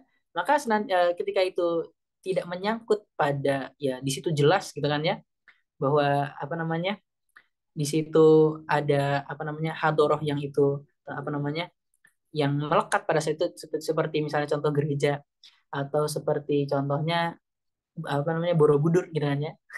Candi-candi itu kan adalah bentuk dari kesyirikan dan sebagainya. Jadi sekiranya itu masih produk-produk yang itu halal gitu kan ya, produk-produk yang itu apa namanya, dan apa namanya tidak jelas-jelas itu apa namanya mendukung terhadap genosida di apa namanya di Palestina itu bisa kita gunakan gitu kan ya. Apalagi kalau misalnya di Instagram justru kita malah di situ bisa menyuarakan kebaikan, ya why not gitu. Mungkin kalau lebih seperti itu. Mungkin kalau saya salah mungkin bisa dapat diluruskan. Oh, Ya, oke. Eh, jadi kalau pertanyaan yang pertama tadi tentang sejarah, sejarah apa Yahudi, sejarah Bani Israel, nanti silakan ditonton lagi rekaman di pertemuan pertama, karena Kak Isa sudah menjelaskan tentang hal itu. Ya, nanti Mbak Siti Rohmah bisa lihat rekamannya, sudah di-share sama admin di grup ya. Kemudian kalau pertanyaan yang terakhir tadi tentang boykot itu juga sudah pernah saya tanyakan ya ke Kak siapa namanya pencerahan sejarah ya. Jadi itu pertemuan ketiga kalau tidak salah ya. Nah, nanti dilihat lagi di situ. Jadi bahwa memang terkait sama benda-benda atau produk-produk yang kita boikot itu ya secara hukum itu mubah gitu kan, mubah. Nah, tapi eh, ada pembahasan di luar itu ya, maksudnya di luar pembahasan hukum adalah pembahasan terkait sama ya pembahasan kita malam hari ini adalah soal empati kita, gitu kan? Bagaimana kita berempati kepada saudara kita yang ada di Palestina, karena kita tahu dengan sebenar-benarnya faktanya bahwa ketika produk-produk itu dibeli, ya, kemudian produk itu secara pasti, ya, itu adalah mensokong genosida, ya, karena perusahaan-perusahaan yang memproduksi itu, produsen-produsen itu adalah produsen yang eh, berafiliasi langsung kepada Yahudi atau mungkin kepada Israel. Nah, itu mungkin penegasan dari jawaban dari Kak Ihsan tadi. Ya, gitu ya Mak Siti Rahmah ya. Semoga bisa menjawab. Nanti kalau kurang jelas bisa ditonton lagi rekamannya. Oke, oke. Masih ada waktu. Yang mau bertanya silakan raise hand kepada Kak Ihsan. Ya, ada Mbak Reta Sagita. Oke, ada dua orang. Mbak Reta dulu. Enggak, silakan nyalakan mic-nya. Oke, bismillahirrahmanirrahim. Assalamualaikum warahmatullahi wabarakatuh. Mohon Waalaikumsalam. maaf nih Abah, kayaknya setiap sesi aku nanya dulu ya. Apa-apa, memang eh dibuka untuk pertanyaan jawab. Oke, Alhamdulillah ya, makasih Abah Ya, kesempatannya. Jadi izin bertanya Kak Isan. Tadi kan Kak Isan bilang kalau dakwah itu menyenangkan gitu kan. Padahal faktanya kan pada zaman dahulu juga tadi banyak penolakan gitu kan, banyak yang nggak suka gitu. Begitupun dengan sekarang gitu, ketika kita berdakwah itu banyak banget gitu yang ngecap lah, kayak sekarang tuh lagi heboh-heboh itu radikalisme, Islamofobia gitu kan. betul, betul. Nah, apa yang membuat gitu Kak Iksan, ini sebagai penguatan aja sih Kak, apa yang membuat eh, Kak Iksan itu berdakwah itu seru gitu, yang menjadi seru dan apa yang menjadi penguat gitu. Kenapa kakak tetap bertahan di dakwah? Terima kasih. Ya, ya, Bismillahirrahmanirrahim. Ya, ini pertanyaan yang bagus gitu kan ya. Dan ini menjadi nasihat buat diri saya sendiri gitu kan ya. Karena gini teman-teman, yang dimaksud dari keseruan ini adalah betapa Allah menjanjikan terhadap orang-orang yang dia bahkan eh, dia pun hartanya gitu kan ya, duit mungkin kita habis ya. Habis itu apa lagi teman-teman? Nyawa mungkin bisa jadi nanti gitu kan ya. Atau bisa jadi ya minimal adalah tenaga kita, kuota kita kan habis gara-gara itu kan ya. Harusnya kan logikanya ini apa serunya kan gitu kan ya. Ini duit kita habis, bahkan kita mungkin diejek-ejek, bahkan kita masuk berita ya lah ya. Nah, dan sebagainya kan gitu ya. Dan itu menjadi apa yang dimaksud aksi dari sini. Gini, ada sebuah ketika selesai sebuah acara gitu kan ya, ada ustadz saya itu bilang gini gitu kan ya, di perjalanan pulang tuh, San gitu kan ya, apa lalu saya lupa manggil saya tuh enggak ya, pokoknya gitu saya lagi ngobrol aja berdua gitu kan ya, banyak gitu kan ya orang apa, ada banyak orang yang masuk surga karena puasanya, ada banyak orang yang masuk surga karena zakatnya, ada orang yang banyak masuk surga ya karena ibadahnya, gitu kan ya. Tetapi ada satu pintu yang itu nggak banyak dimasukin orang-orang, dan itu isinya pintu surga itu adalah orang-orang para syuhada. Isi pintu itu padahal isinya adalah para nabi, di situ juga isinya adalah para mujahid, ya kan ya. Dan apa pintu itu? Ternyata itu pintu dakwah, gitu ya. Gitu kan? Nah, jadi ini salah satu, bahkan Allah menjanjikan kayak tadi ya, eh, apa namanya, kuntum khairu ummatin ukhrijat linnas ta'muruna bil ma'ruf wa tanhauna 'anil munkar wa tu'minuna billah. Ya kan? Kemudian tadi ya, wal takum minkum ummatun yad'una ilal khair ya'muruna bil ma'ruf yanhauna 'anil munkar wa ulaika humul muflihun, dan mereka lah yang beruntung, kan gitu. Dialah yang mereka yang beruntung, gitu ya. Nah, maka teman-teman semua, gini teman-teman, eh, kita ketika kita mengenal dakwah, berarti kan kita mengenal yang namanya jariyah, gitu ya. Mungkin pernah kita mendengar istilah jariyah terhadap ya persoalan ini ya. Mungkin para asatidz juga, kita mungkin sebagai reminder aja, gitu ya, bahwa eh, saya nggak pede gitu kan ya, saya itu ibadah saya diterima gitu kan ya, ketika saya sholat gitu kan ya. Coba gini, kita hitung aja kan, misalnya 24 jam nih ya, 24 jam nih kita, ya semua orang kan waktunya sama ya, dari zaman Nabi pun itu 24 jam. Tapi kalau misalnya kita hanya mengandalkan sholat, ibaratkan kita sholat misalnya 5 menit kali 5 berarti 25 menit. 25 menit ya setengah jam lah, dibuletin lah ya biar gampang, 30 jam itu berarti kita cuma memakai berapa, dari 24 jam cuman 30 menit kita sholat, dan kita mengatakan saya pede masuk surga dengan sholat ini, kan gitu ya. Lah, gimana, bagaimana kalau misalnya kita 23 jam 30 menit itu dosa semua, kan gitu. Nah, ini saya agak ngeri gitu kan ya terhadap ini. Nah, maka gini, kemudian banyak sekali ya faktor-faktor yang membuat saya semoga tetap berada di sini gitu ya, meskipun itu sulit ataupun apa gitu kan ya. Nah, tapi yang dibangun dari hati gitu kan ya, yang saya dapatkan itu bahwa kan yang namanya dakwah itu kan sharing ya, apa namanya, membagi kebahagiaan. Contoh gini teman-teman, saya pernah membuat video gini.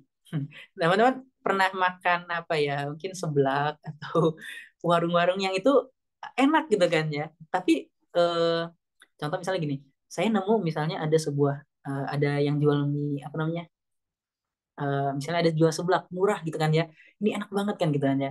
Nah, pas saat itu cuman baru saya doang yang ngerasain kan ya. Jadi wah, ini kayaknya si ini harus ngerasain ini kan gitu kan ya, si ini tuh harus nyoba ini, saya punya temen nih, harusnya saya ngajak dia ke sini kan gitu. Itu kan dakwah. Jadi apa, dakwah kan lahir dari sebuah kebahagiaan sebenarnya kan. Apa yang kita rasakan hari ini, kita pengen tuh orang tuh ngerasain apa yang saya hari ini rasakan kan gitu kan, harusnya kan gitu. Nah, maka itulah yang salah satu yang membangun kita terhadap itu. Nah, tetapi di sisi lain, ya kita balik lagi terhadap jariyah, teman-teman. Kan jariyah itu cuma ada dua ya. Kalau misalnya kita investasi lah ya. Investasi ini bukan tentang uang, tapi tentang bagaimana ada investasi dosa dan pahala. Ya kan, sebagai pernah dijelaskan oleh juga para asatidz kita. Nah, maka investasi kan ada investasi pahala dan dosa. Nah, maka investasi pahala itu yang disebutkan bagaimana para ulama, gitu kan ya. Contoh gini teman-teman, mengapa pada hari ini, gitu kan ya, kita bisa mengenal Imam Syafi'i, ya kan? Bukankah itu dengan karya-karyanya? Bukankah bahkan itu menjadi mazhab kita pada hari ini, gitu kan ya? Sehingga itu menjadi amal jariyah panjang bagi beliau. Meskipun beliau hanya hidup mungkin sekitar 50-an tahun, gitu kan ya. Tetapi apa? Itu seakan-akan beliau itu hidup selamanya. Betul nggak? Bahkan namanya pun mungkin bisa disebut hingga hari kiamat, kan gitu. Contoh gini, maka itulah yang menjadi doa kita ya, maksudnya doa minta umur panjang. Ya Allah, panjangkanlah umur kami, kan gitu ya.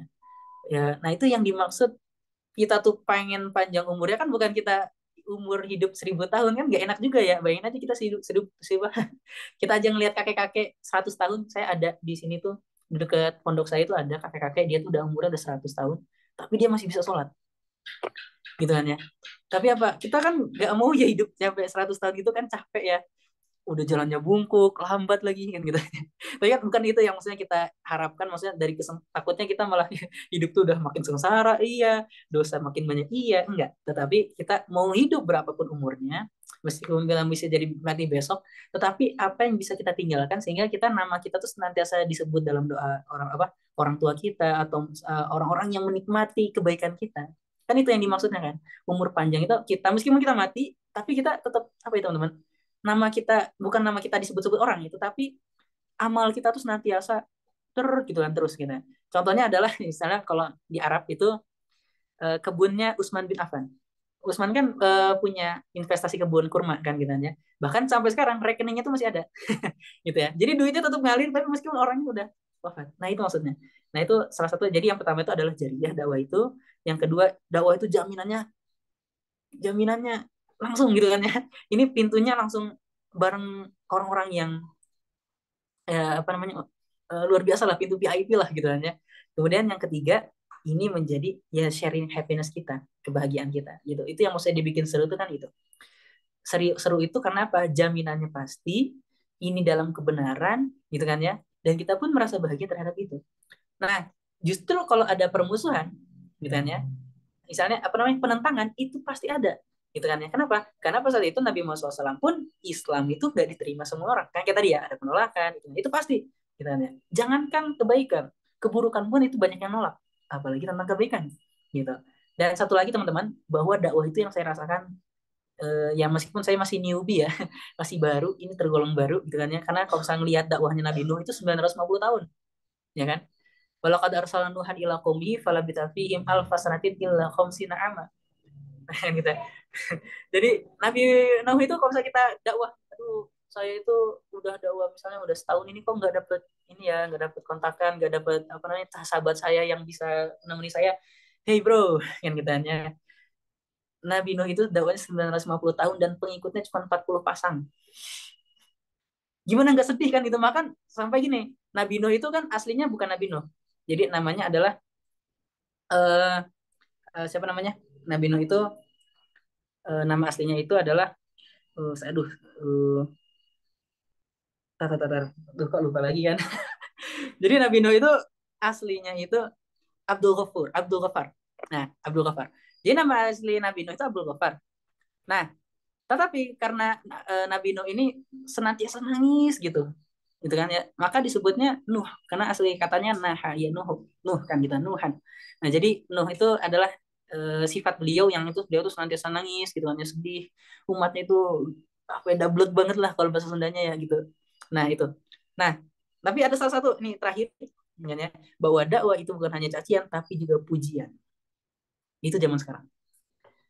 Wih ini soleh banget gitu kan ya, oh followernya banyak gitu. Nah itu sangat bisa menyentil hati gitu kan ya. Maka buat kita semua pesan gitu kan ya, dakwah itu gampang banget, apalagi mau cari muka di sosial media itu gampang banget teman-teman nih. Kalau mau dakwah karena buat pujian tuh gampang teman-teman. Sekarang tinggal buka kitab, tinggal buka Al-Quran, cari satu dalil lihat tafsirnya, tinggal sampein gitu kan ya, udah itu jadi orang soleh.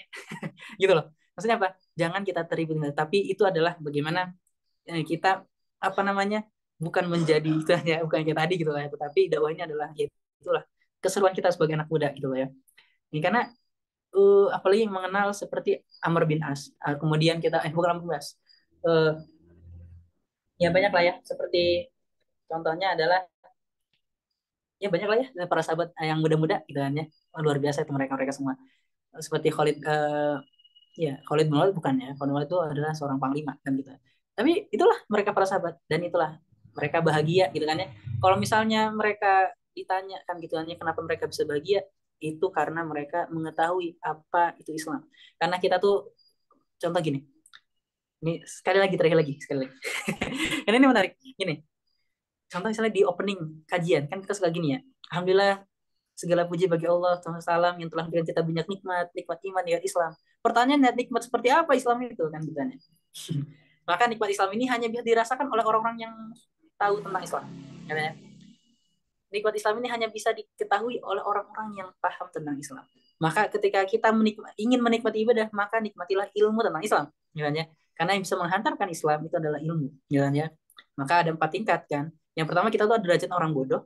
Ya kan, kulun nasi niyamun ilal alim, wa kulul alim niyamun ilal amin, wa kulul amil niyamun ilal mukhlis.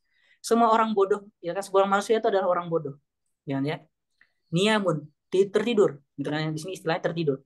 Wa kulun wa kulun wa kulul Wa kullul alim, gitu kan, niyamun illal amin. Dan semua orang yang alim itu adalah orang yang tertidur, kecuali orang yang beramal. Dan orang amal semua itu tertidur kecuali orang yang mukhlis. Jadi yang pertama adalah kita adalah pertama derajat orang bodoh. Kemudian kita harus naik terhadap menjadi orang yang berilmu. Dan ilmu inilah tanggung jawabnya, harus diamalkan.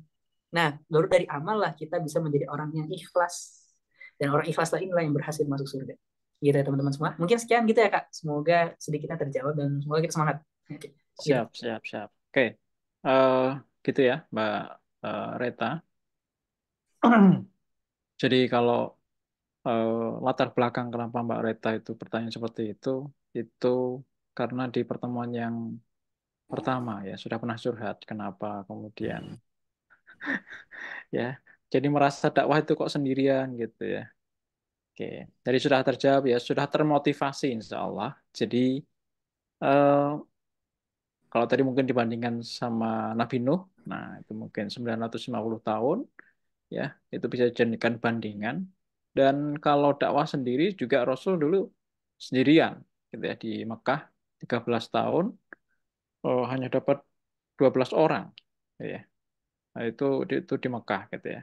Nah, kalau kita masih sendirian di samping sebuah introspeksi ya, kenapa kita masih sendirian, tapi itu sebagai sebuah motivasi juga bahwa ya tidak harus mundur sendiri itu gitu ya. Oke, gitu ya Mbak Reta. Eh, selanjutnya tadi Mbak Kia juga sudah apa namanya raise hand. Saya minta tanya dulu sama Kak Ihsan keikhlasan waktunya untuk agak diperpanjang. Insya Allah.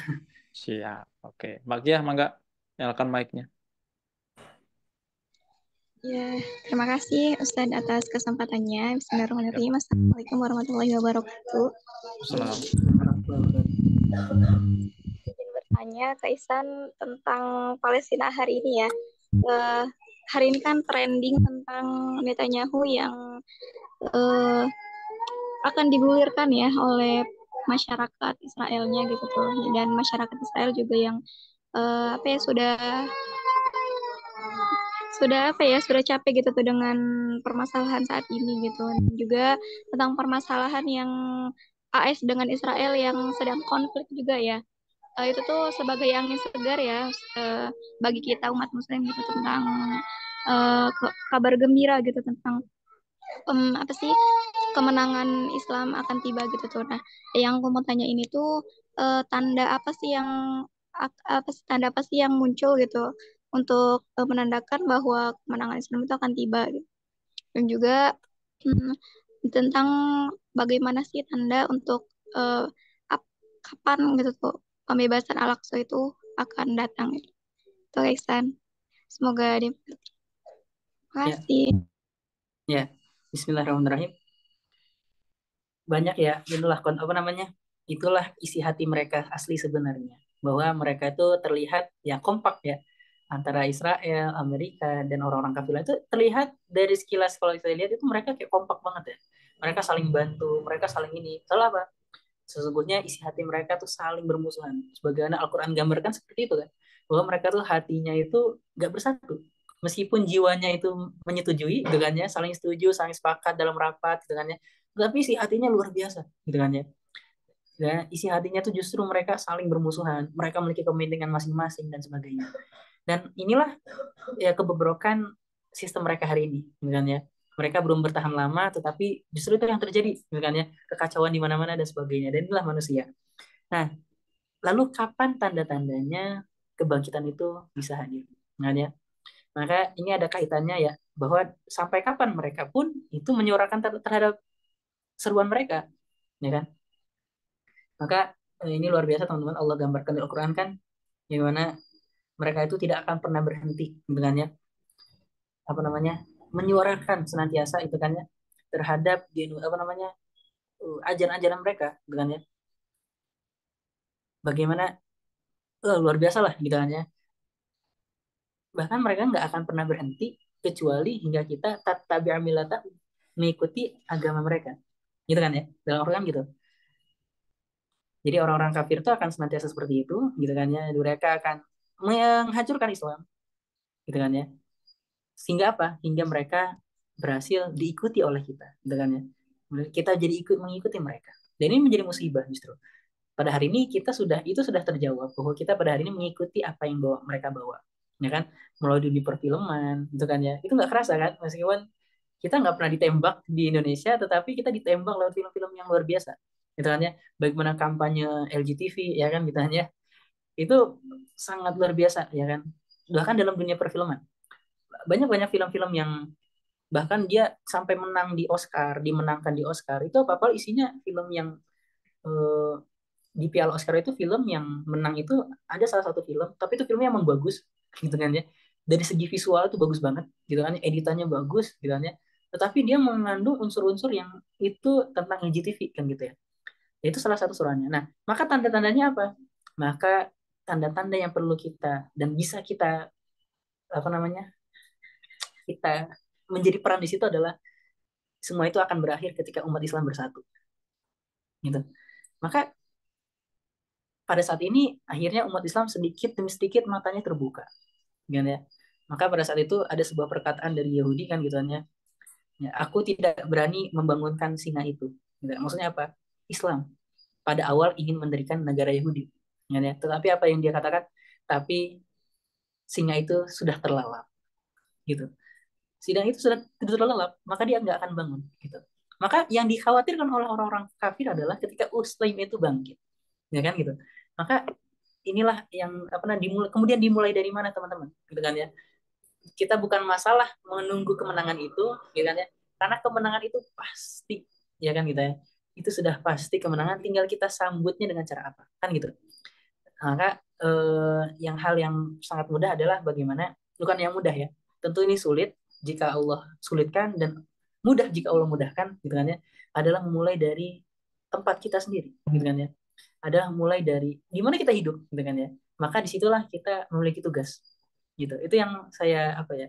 Saya coba tanamkan dalam hati saya bahwa tugas saya adalah bukan yang jauh di sana, gitu kan ya, tetapi apa yang bisa saya raih di sini, gitu. Nah, sehingga itu tanda-tanda yang paling memungkinkan, Kak, gitu kan ya. Ya, apa namanya? Yaitu adalah bersatunya kaum muslimin itu kuncinya. Gitu kan ya. Ketika kaum muslimin bersatu kembali, maka itu yang sangat dikhawatirkan oleh mereka. Sangat ditakutkan oleh mereka, dan gitu kan ya. Maka Palestina itu sudah menjadi membuka sedikit mata kaum muslimin, gitu kan, jadi melek dikit. Nah, gitu. Maka terus kita melekkan, gitu kan ya. Terus kita melekkan, gitu kan, dengan kezaliman mereka akhirnya dia terjerumus sendiri, ya kan gitu ya. Justru mereka semakin apa namanya? Menggunakan ide-ide mereka, itu kan ya, mendakwahkan ide-ide mereka, justru mereka semakin terpuruk dengan itu, betul gak? Contohnya tadi ya, ketika apa namanya ingin mendirikan negara Israel, itu kan dengan semua kecil kelicikannya, ya, akhirnya mereka justru ya saling itulah mereka, gitu kan ya, itu orang kafir. Mereka dalam luarnya itu ya, ya kita melihat itu adalah sosok yang gagah, gitu kan, tapi justru dalamnya itu wah, hancur semua, gitu kan ya. Nah itulah, mungkin itu Kak, tanda-tanda yang mungkin bisa kita jadi bisyarah buat kita, kabar baik buat kita, bahwa yang perlu kita tanamkan dan perlu kita ya, mungkin kita menjadi anak muda atau orang tua, kita mungkin punya teman atau punya anak dan sebagainya. Ya, kalau saya belum. Nah itu mungkin ini menjadi ladang buat kita semua, gitu. Mungkin gitu ya, ya Kak, yang bisa mungkin sedikit saya jawab. Jadi persatuan umat muslim. Oke, Cek. Jadi kalau kaitannya sama Netanyahu ya, atau Perdana Menteri Israel sekarang lah, gitu ya. Hmm, kalau hari ini diberitakan kemudian Netanyahu itu diprotes, sebenarnya udah lama ya. Sudah lama Netanyahu itu diprotes oleh rakyatnya sendiri. Jadi memang secara sengaja ya, kalau ini berbicara tentang politik ya, politik apa namanya, eskalasi politik di Timur Tengah, khususnya di Israel.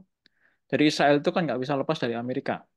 Kemudian Amerika itu tidak lepas dari PBB. Jadi kalau kemudian kita berharap bahwa Palestina itu bisa dimerdekakan dengan bantuan PBB itu bullshit gitu ya, atau omong kosong ya. Jadi tidak akan pernah itu. Ya, kalaupun kemudian dimerdekakan adalah ya dari dulu solusinya apa? Dua negara gitu begitu. Nah, itu paling paling bisa yang dilakukan oleh Amerika, Israel dan seterusnya. Sehingga untuk memerdekakan atau membebaskan Palestina ya, bukan memerdekakan, ya memang tidak bisa berharap kepada PBB ataupun kepada Amerika. Nah, hari ini kalau kemudian ada Netanyahu itu ya, karena memang Israel itu sudah mengeluarkan biaya yang tidak kecil untuk hari ini menggenosida, ya menggenosida rakyat Gaza, ya sampai kemudian dia harus diusir ke selatan, gitu ya, ke utara dan seterusnya. Nah, itu merugikan eh, istilahnya APBN ya, APBN-nya Israel. Yang itu yang kemudian membuat alasan Netanyahu itu harus kemudian diganti. Nah, nanti digantinya dengan siapa, ya itu nanti juga terserah sangat sangat terserah sama Amerika, gitu, begitu. Perdana Menteri Israel nanti siapa berikutnya. Tapi itu tetap akan begitu seterusnya, ya bahwa Amerika itu akan tetap di belakang Israel, ya PBB juga seperti itu, sehingga berharap kepada Amerika, berharap kepada PBB, berharap solusi dua negara itu harapan kosong, gitu ya. Itu maka kemudian kalau kaitannya sama pertanyaan tadi, kita hanya berharap kepada siapa? Ya berharap kepada diri kita sendiri, itu satu, ya. Karena kita sebagai generasi Muslim, siapa lagi yang membela kaum Muslimin kalau bukan kita, gitu kan? Kemudian yang pasti adalah kita harus hanya berharap kemudian kepada Allah SWT, kayak gitu. Oke. Begitu teman-teman.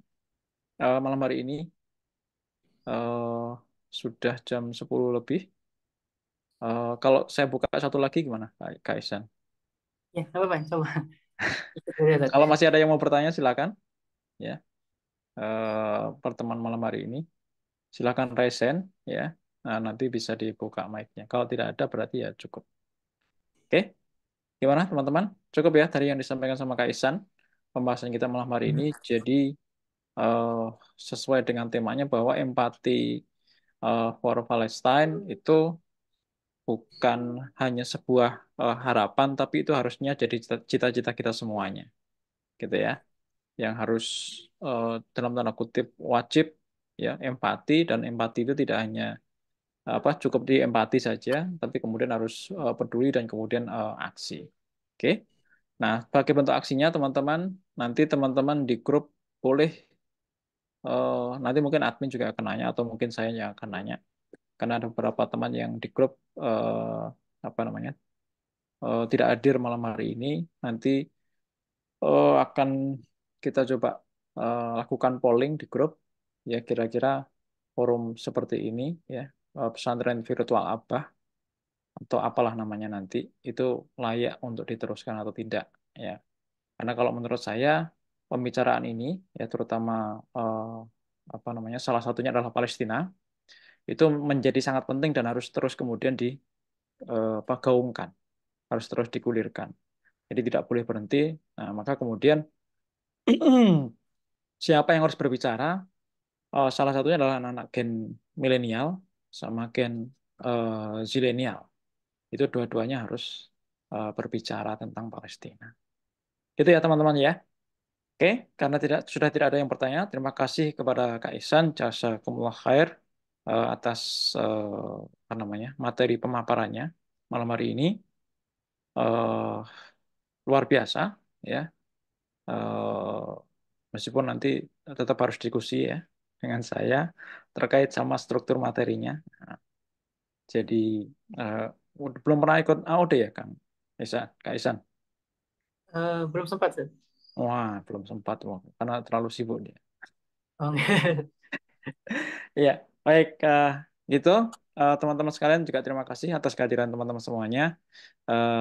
Jangan lupa tetap bersuara, ya, tetap berisik untuk kebenaran.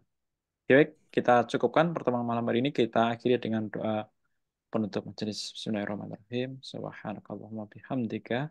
Asyhadu an la ilaha illa anta astaghfiruka wa atubu ilaik. Wassalamualaikum warahmatullahi wabarakatuh. Waalaikumsalam warahmatullahi wabarakatuh. Terima kasih.